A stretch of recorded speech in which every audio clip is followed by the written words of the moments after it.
আজ আমরা দেখব টক মিষ্টি ঝাল বড়ই আচার তৈরির প্রক্রিয়া। কাপ বা মাপিদনি কাপ ঘরে বাসাতে মাপিদনি কাপ তাহলে আরো কি দিও ধরো এক কেজি বড়ই মেজে এক কাপ আনুমানিক চিনি দিই এক কাপ বড়ই আনুমানিক চিনি দিই এর পরবর্তীতে আর কি কমা করলে কমাই দিন বাড়া করলে বাড়া দিন কে আর তো ভোট কিন্তু করা হয়তো মনে হয় ভোট কিন্তু কম হয়তো মনে হয় ভোট কিন্তু বেশি হয়তো মনে হয় এরপরে যে সব কি দিও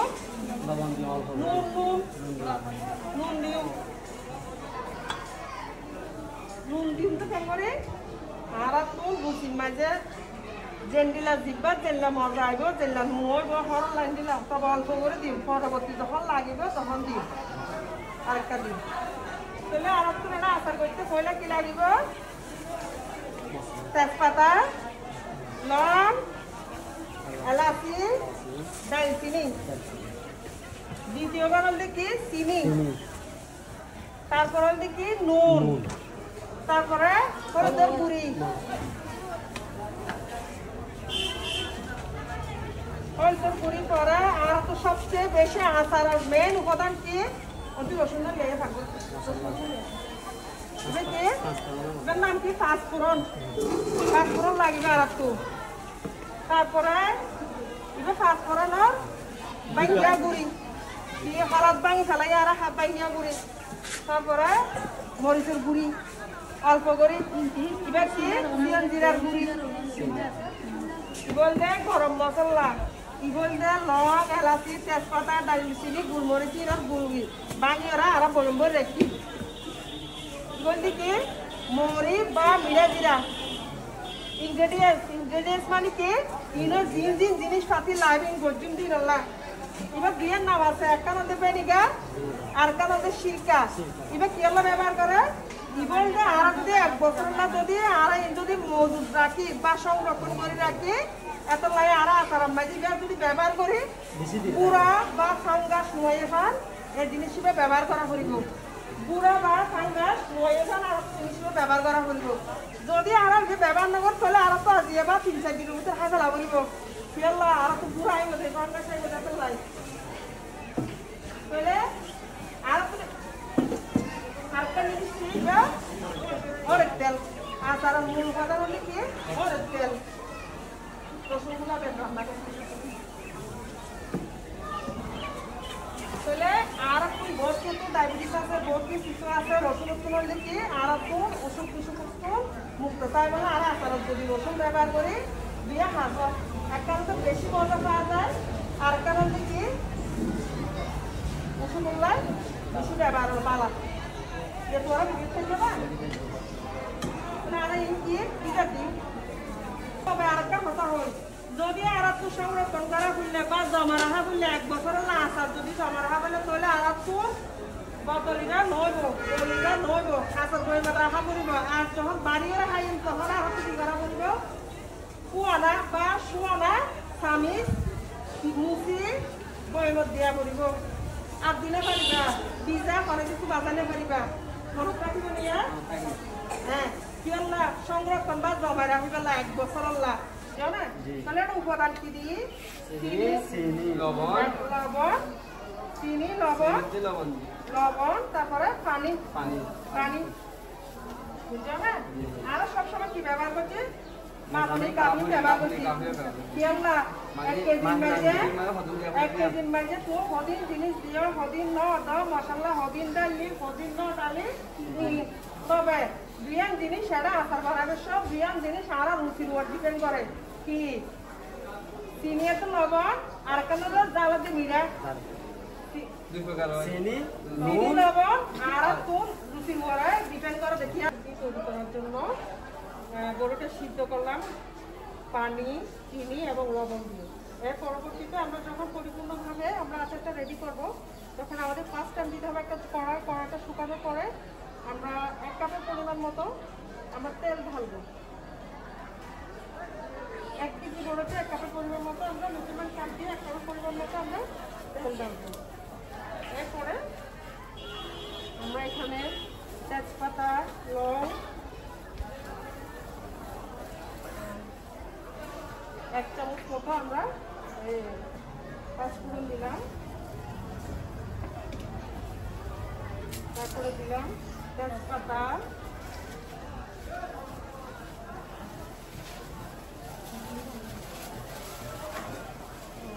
তিন চারটা আমরা এলাচ দিলাম, 2 টুকরা 3 টুকরা আমরা দারুচিনি দিলাম, লং দিলাম 5-6টা, এরপর শুকনো চামচ দিয়ে নাড়তে থাকবো।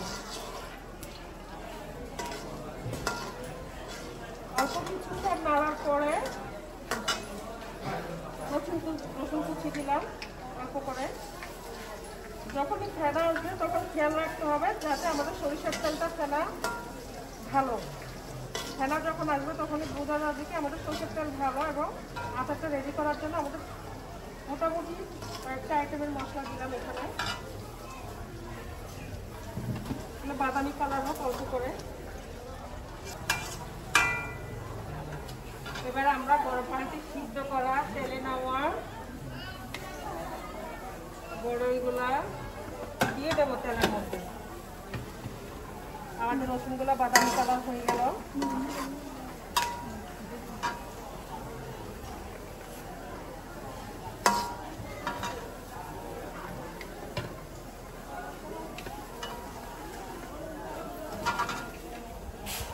চুলার আঁচটা আমরা একদম কমিয়ে দিব যাতে পুড়ে না যায়।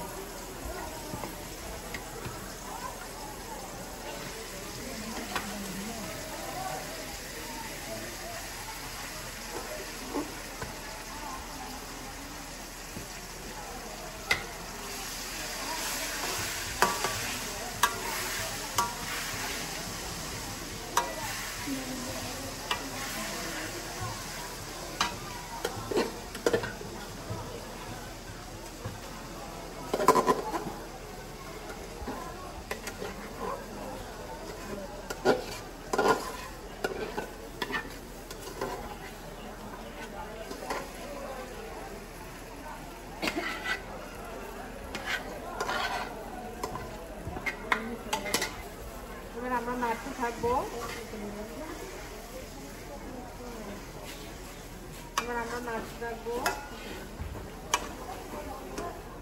এখানে আমরা মূল উপকরণগুলো এখন দিতে থাকবো আস্তে আস্তে। চিলি ফ্লেক্স দিব 1 কেজি, স্বাদ মতো আমাদের পরিমাণ মতো।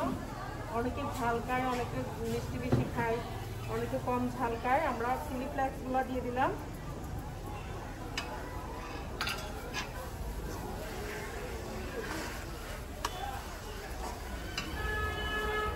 কালারটা সুন্দর আসার জন্য আমরা হালকা করে একটু করে হলুদের গুঁড়া দিলাম এবং স্বাদ অনুযায়ী আমরা মরিচের গুঁড়া দিলাম।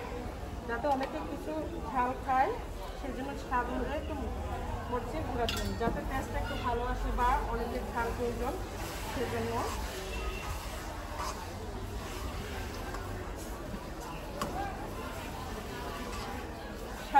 নিজের স্বাদের উপর ডিপেন্ড করা। আমরা আর একটু চিনি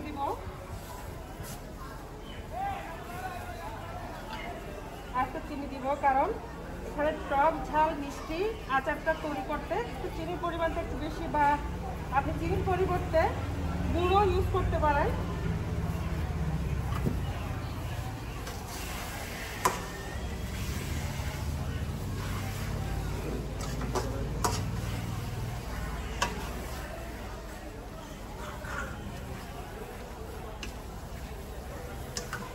আমরা আগে টেস্ট করে দেখবো লবণের পরিমাণটা কতটুকু হয়েছে, তাই দেখে আমরা হালকা পরিমাণে লবণ দিব। যদি কম হয় বা বেশি হয় তো হলে তো দেওয়া লাগবে না, কিন্তু আমাদের যদি লবণের পরিমাণটা একটু কম হয় তাহলে আমরা অল্প একটু কম পরিমাণে লবণ দিব। যেহেতু একটু লবণ কম হলো একটু করে লবণ দিলাম স্বাদ অনুযায়ী।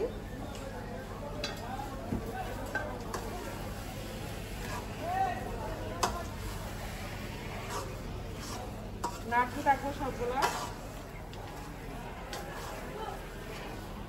এখন আমাদের মৌরি বা মিষ্টি জিরা দিলাম অল্প করে, 1 কেজি পরিমাণ মতো মৌরি বা মিষ্টি জিরা দিলাম এখানে স্বাদ অনুযায়ী।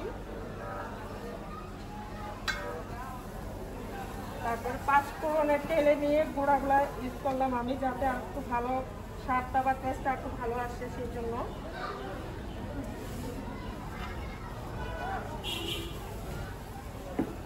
একটু দেশি জিরার গুঁড়া দিলাম।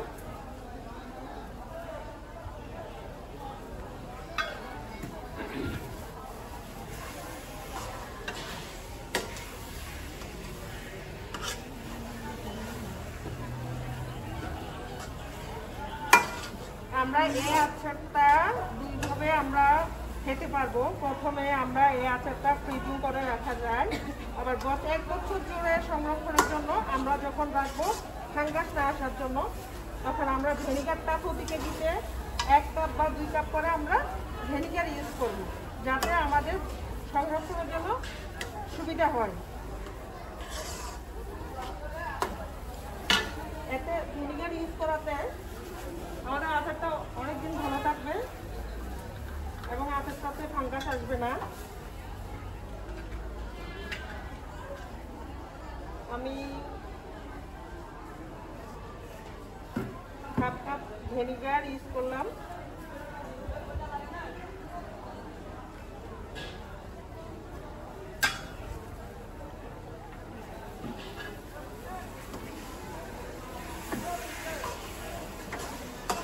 নাড়তে থাকবো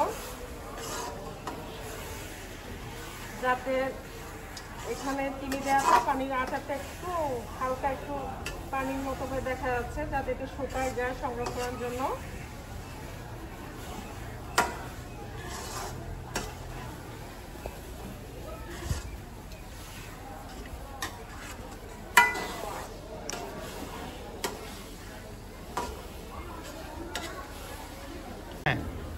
আমাদের আচারটা প্রায় শেষের দিকে, যখন আমরা নামাবো তার 1 মিনিট আগে আমরা অল্প পরিমাণে স্বাদ এবং সুগন্ধির জন্য আমরা গরম মশলা গুঁড়া ইউজ করব, যাতে আমাদের ফ্লেভারটা ভালো আসে।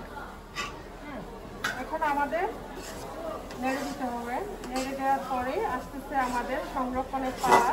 আমরা যখনই আচারটা ঠান্ডা হবে তখনই আমরা একটা কাঁচের বয়ামে আমরা ভরে রাখবো, যাতে আমাদের এই যে আচারটা ভালো থাকে দীর্ঘদিন, 1 বছর পরিমাণ মতো, 1 বছর মতো।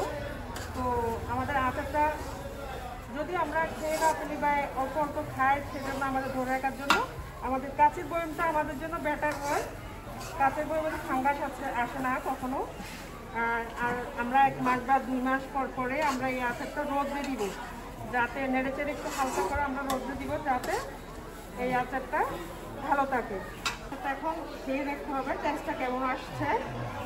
একজনকে ভাইয়াকে দিলাম খেতে, উনি খেয়ে বলবে আমাদের আচারটা রেডি হয়ে গেছে। টেস্টটা কেমন আসছে উনি খেয়ে দেখুন।